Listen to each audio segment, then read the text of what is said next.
നമസ്കാരം, ഏവർക്കും മലയാളി വെബ്സിന്റെ പുതിയ വീഡിയോയിലേക്ക് സ്വാഗതം. ഒരുപാട് കാലമായി ഇങ്ങനെ ഒരു വീഡിയോ ചെയ്തിട്ട് ഇന്ന് തികച്ചും വ്യത്യസ്തമായ ഒരു വീഡിയോ ആയിട്ടാണ് നിങ്ങളുടെ മുമ്പിൽ വന്നിരിക്കുന്നത്. 59 ചൈനീസ് നിർമ്മിത ആപ്പുകൾ ഇന്ത്യൻ സർക്കാർ നിരോധിച്ചിരിക്കുന്നു. ടിക്ടോക്ക്, ഷെയറിറ്റ് പോലുള്ള പ്രമുഖ ആപ്ലിക്കേഷനുകൾ നമ്മൾ ഓരോരുത്തരും ഉപയോഗിക്കുന്നതായിരിക്കാം. ഇതെല്ലാം നിരോധിച്ച കണക്കിന് ഇനി എന്ത് ഉപയോഗിക്കും? മൊബൈൽ യൂസേഴ്സ് എപ്പോഴും ചിന്തിക്കുന്ന ഒരു കാര്യം തന്നെയാണ്. അതിനു പകരം നമ്മൾ ഇന്ത്യയിൽ ഉപയോഗിക്കാൻ സാധിക്കുന്ന ആപ്പുകൾ, പലർക്കും ഏറ്റവും ഉപയോഗപ്രദമായ ആപ്ലിക്കേഷനുകളാണ് ഇപ്പോൾ നിരോധിച്ചിരിക്കുന്നത്.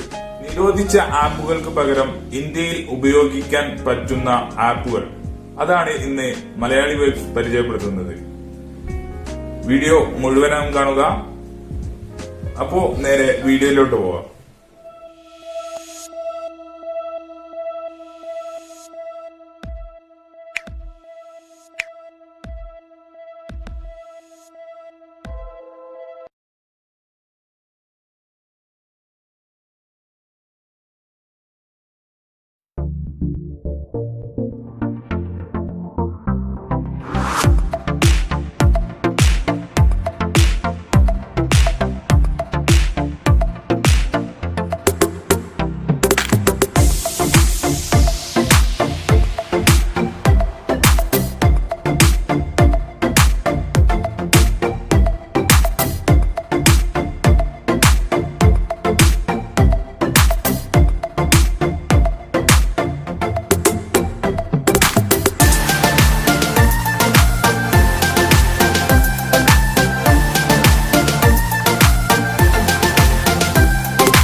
വേറെയും ആപ്ലിക്കേഷനുകൾ നമുക്ക് ഇതിൽ ഉപയോഗിക്കാം.